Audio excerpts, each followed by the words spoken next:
Okay, good afternoon, dear listeners and viewers. We are back with the Discovery Sports channel, and we are trying to make sure that you get the right updates and enjoy the sports entertainment. Here with me is Wasa Dixon to take you through the results that happened on the weekend throughout the entire matches. Mr. Wasa Dixon, thank you for joining the show. How are you? How are you? I'm very fine. You're very fine. Very fine. Yeah. So today we want to look at the match of the week that had many fans discussing and talking about the results, and that match was between Manchester United and Tottenham Hotspur. And in that match, a lot was seen, and Tottenham Hotspur managed to beat Manchester United. It humbled Manchester United with the 3 goals that were scored by the Tottenham Hotspur. We did not see any goal from Manchester United, and this takes us to the first question of today, that Mr. Waswa, what happened to United as a team? What happened to the team that once was the most feared team when it came to playing teams like Tottenham Hotspur? Why don't they score goals like they used to score? But because we expect maybe from this match against Tottenham, at least you could come out with a Rashford goal or a Bruno Fernandes goal, but 0. What's the reason as to why they're not scoring goals? That's a big question. Yeah. You know, like in case if you're to talk about United scoring goals, yeah, they've been facing this problem for I don't know how many seasons. Last season they scored about 57 goals. Yeah. And they conceded 58. They finished the season with a negative goal difference. And if still we are to talk about scoring goals, last season Luton, one of the worst teams in the past season, or like one of the worst teams that were relegated last season, scored about 52 goals. Yeah. So if you're in Man United's caliber and you only score 57, that's something. True. While other teams, like top teams, are scoring over 80 goals. Yeah. So that's a big problem. This season alone, they have scored 5 goals. I think they might be about like the second worst in front of goal this season. Yeah. They've scored 1 goal at Old Trafford. That was on the opening day. I believe you do remember Zaxi, that tap in against Fulham in the dying minutes. This season alone, other teams like Spurs and Liverpool have scored more goals at Old Trafford than United. Yeah. Spurs scored 3, Liverpool scored 3. So there is talking about the scoring thing. Yeah. We all thought Ten Hag was going to bring in more forwards because they had that problem of not scoring goals. But he spent more money on defense. Of course, yeah, they needed to. What happened to Rasmus Højlund? I thought his injury was done and he was ready to play again like he used to play. He isn't yet fit, I think, enough to start the games. And Zaxi has been good. However much he has not been scoring and not as Zaxi has not been good. According to the United guys, they see he's lively.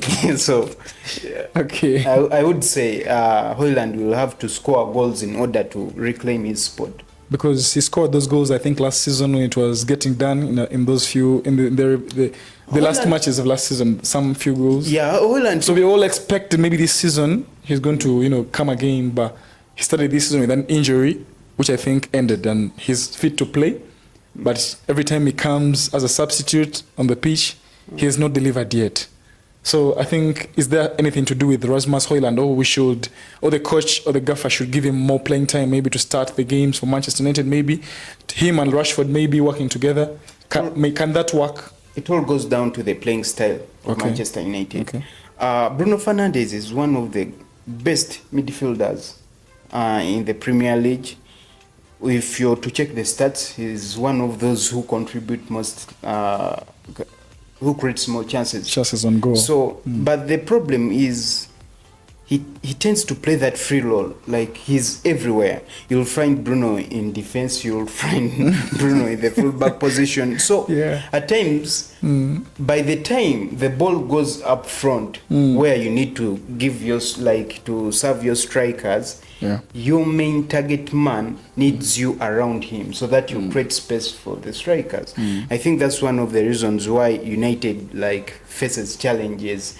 They tend to play on the counter-attack, but these days defenses are good. They don't just let you score in counter-attacks. Yeah, there's much advancement. In teams nowadays. are past that. Even the small teams no longer play counter-attacking football. Exactly. And United, they pass balls, and in the past 3 matches they have been improving. Slowly, you could see them passing the ball. Are you talking about the Barnsley match of 7-0? Not only Barnsley, even because away from the Community Shield, you could see they had improved in their gameplay. Yeah.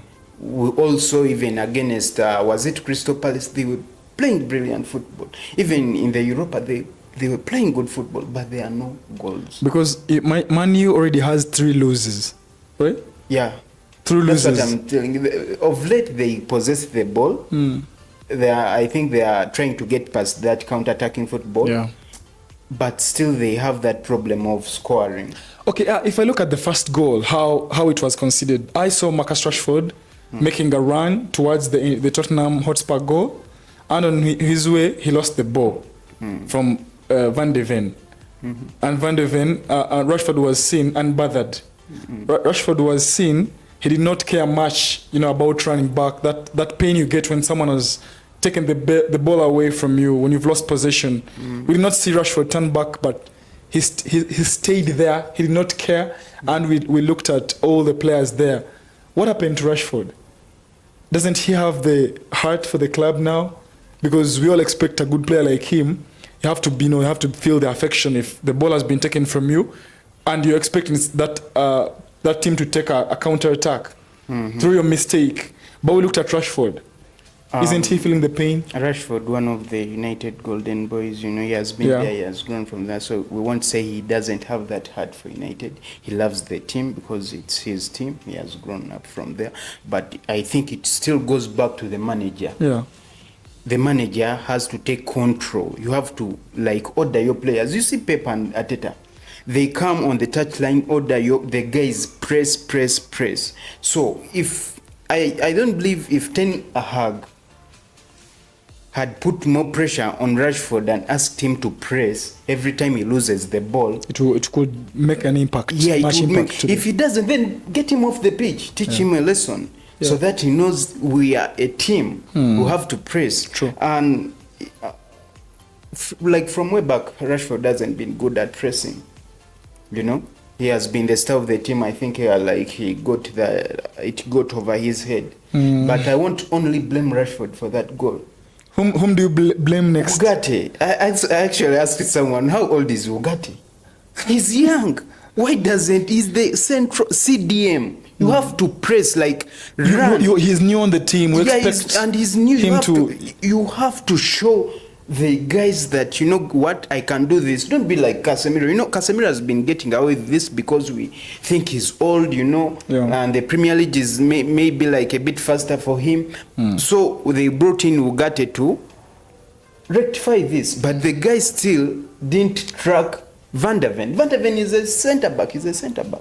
We don't expect him to run through like that. So don't give up. Run with the guy. Put pressure on him. Make him make mistakes, So I won't blame only Rashford for that, but where were the CDMs?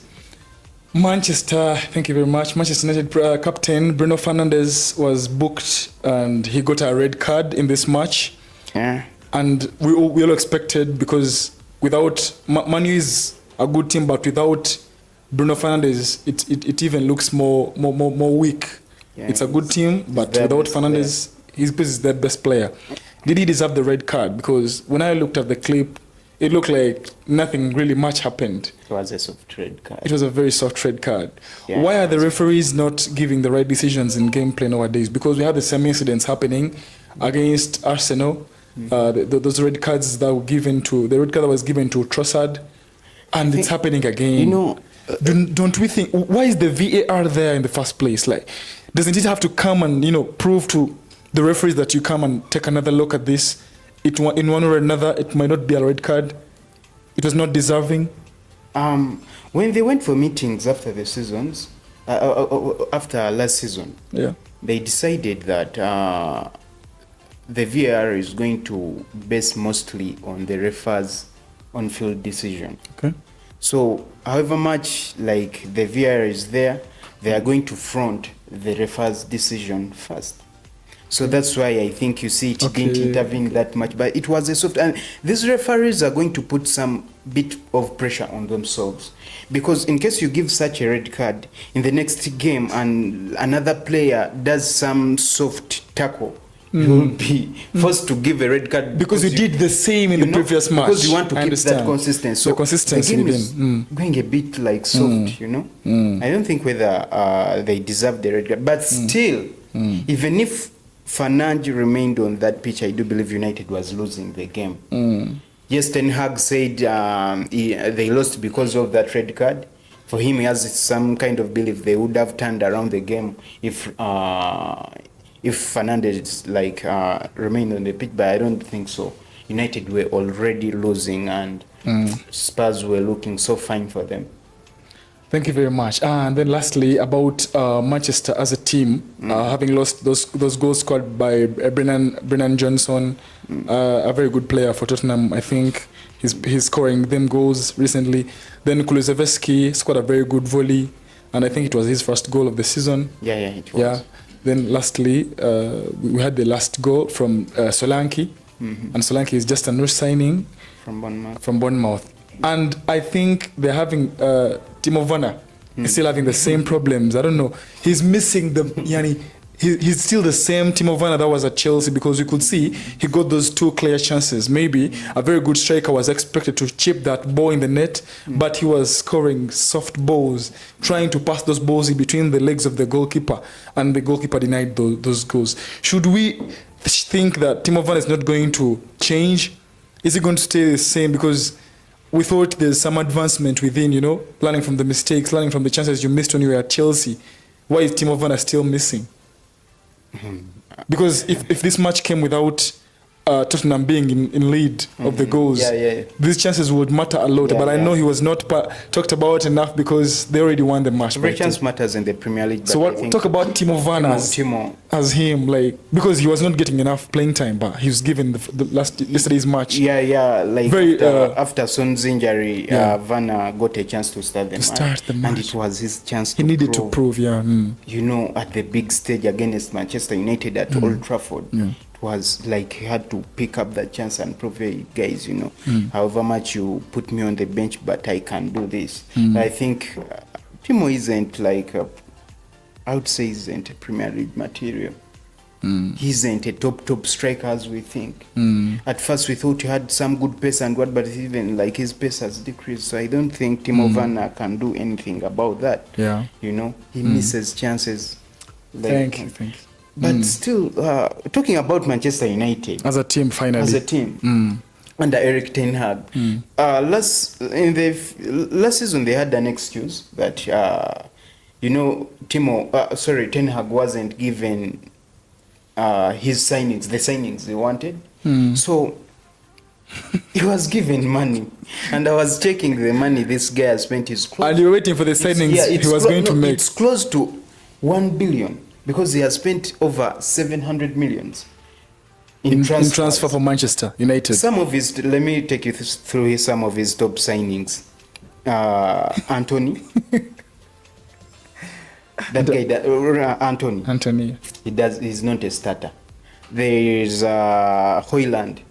At the moment, he's not a starter. There is Casemiro. At the moment, he's not a starter. There is who is that defender? So I'm taking Matthias de Ligt. No, De Ligt is a starter. I was taking you through these guys who they spent over 70 millions, but they don't start matches. That's too much money. We would expect you. They should have got some from those to start the match, because if you have, I don't know what excuse. Some guys are just. So briefly, what does Manchester need when you're finalizing with Manchester? What do they need to up their game and performance? Sack Eric Ten Hag. Yeah. He said he doesn't see any chances of him getting sacked and there's togetherness within him and the that board. guy sucks at press conference. So I don't know why he always says that at the press conference. That guy, I've never seen a manager who sucks at press conferences like Ten Hag.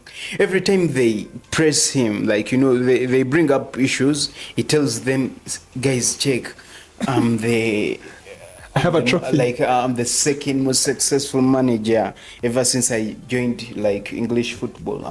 After Pep, I'm second.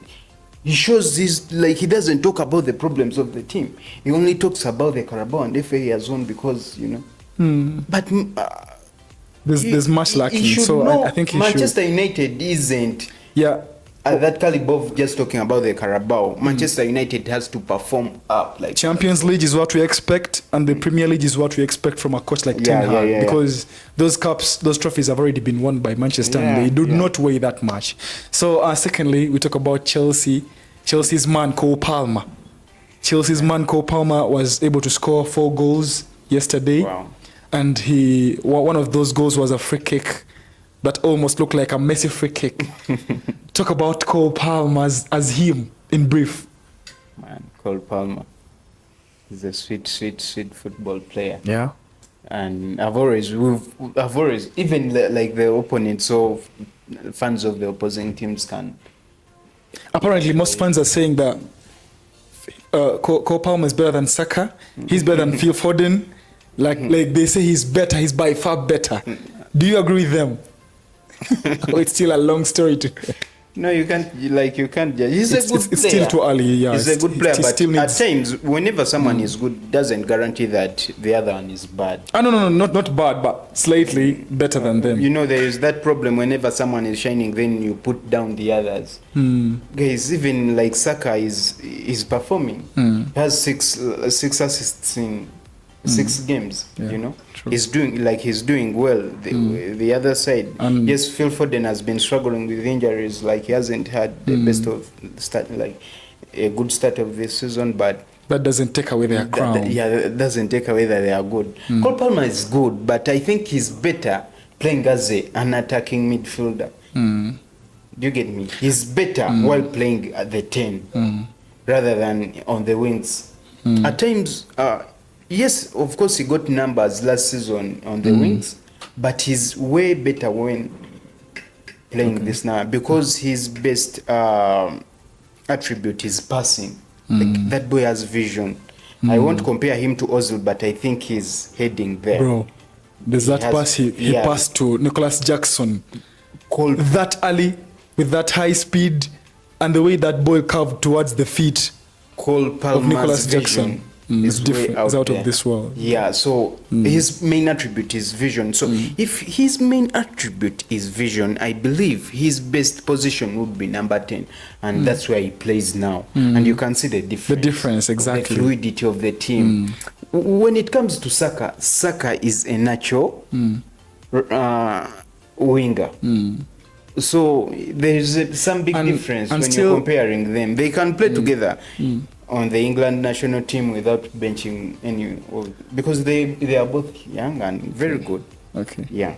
And I think there's also some Maresca. I think there's some words he's talked to the likes of Nicholas Jackson. Over selfishness was one of the problems they used to have before. Like, they could not pass the ball to the other one. When they saw the goalkeeper in front of them, they wanted to score those goals themselves. But nowadays, I'm seeing much improvement with Nicholas Jackson, because there are angles he gets the ball and you expect he's going to try and score, but he looks to find Cole Palmer.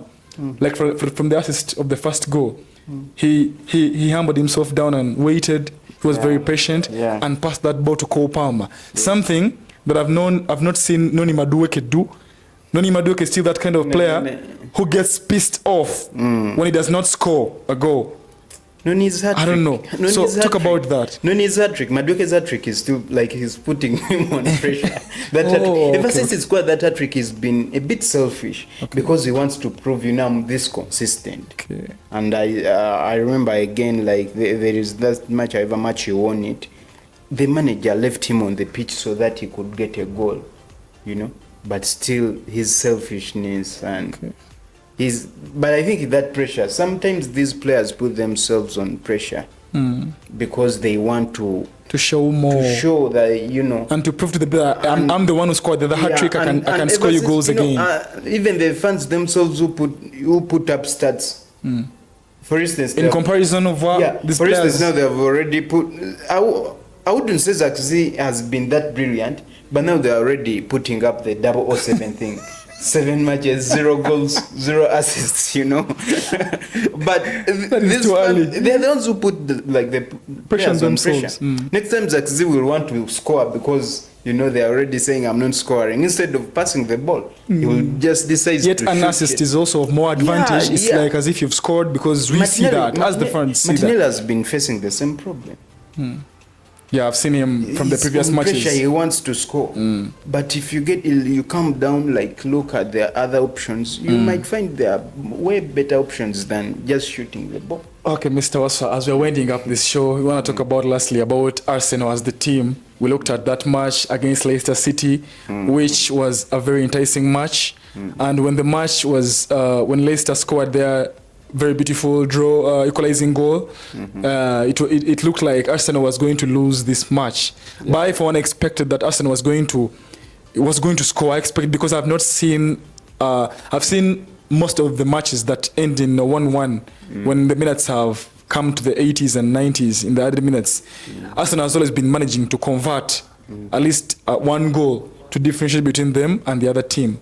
So still, we looked at that set piece, the corner kick from Saka, where he hit that ball and it came there, found Calafiori, who put the ball there, and indeed he scored himself. What is that thing Arsenal does that not other teams are able to do in terms of scoring goals in the needed minutes, the last minutes of the game when they're losing? Most times it depends on the opponent. Yeah. Those last minute goals. Of course, it was obvious Leicester, after getting that equalizer, Leicester was going to sit back. Yeah. So I would say is belief and, you know, getting that mentality that we are winners. That's the main thing that Arsenal has been improving lately. They now believe they can go and win matches, like in any way needed. And that's why we see them scoring late goals. They didn't expect Leicester to be that tricky. Even as the fans, we thought now this one is going to be like a simple win for us. It's going to be soft. Yeah. But things changed. You know, the Premier League is a top league. Anything can happen in football. And Leicester scored an equalizer. They sat back. Their goalkeeper was brilliant. Very brilliant. A lot of many saves made. So that's why we saw the likes of Timber break records. He made a certain record that since 2017 we had never seen a defender create as many chances as Timber did in that match. So first of all, Arsenal is a big team. Arsenal is a top team with good players. So if Leicester is, I would say, how much it's a big team, but it's just coming back. So when they went and sat back and allowed Arsenal to put pressure on them, they were going to concede. Exactly. So about the corners, I think we can't talk much about that, because we all know Arsenal is very deadly at corners. Yeah. So at least every week we expect to see something like that. They are good, and let's say. Thank you very much. Then lastly, as we are running the show, I want to talk about Manchester City as a team. Manchester City is going through some problems in performance since Rodri got that injury and is not expected anytime soon. So we ask the same question: Is this Manchester City going to proceed performing better without Rodri? And is Gundogan the right person to handle Manchester City's problems as the signing done by Guardiola? City, Guardiola. We all know, like, Guardiola is a good manager. He knows ways of going through hard, like, like he knows. Guardiola is a good manager. He's like, he knows going through hard times like this. Rodri, he's a top player. Yeah, one of the contestants of the Ballon d'Or. Yeah. So that shows how good he is. Last season, we saw most of the matches that he missed, City didn't win them. But I would say Kovacic will try to cover up, and I believe in January we shall see City going out for hunting for a CDM. Zubimendi is there. However much he might be costly because he just signed a new contract with his team. You remember him rejecting Liverpool and deciding to continue with this. But I believe if City goes knocking, they might tempt Zubimendi to join them. They'll go through this. They are like a top team. I don't think they are going to fill that void of Rodri, but still, I think they'll go through it. Okay. Because they're a top team. Okay. Yeah. Thank you very much. And this brings us to the end of this episode on the Discovery Sports channel. We hope to see you soon. Thank you very much.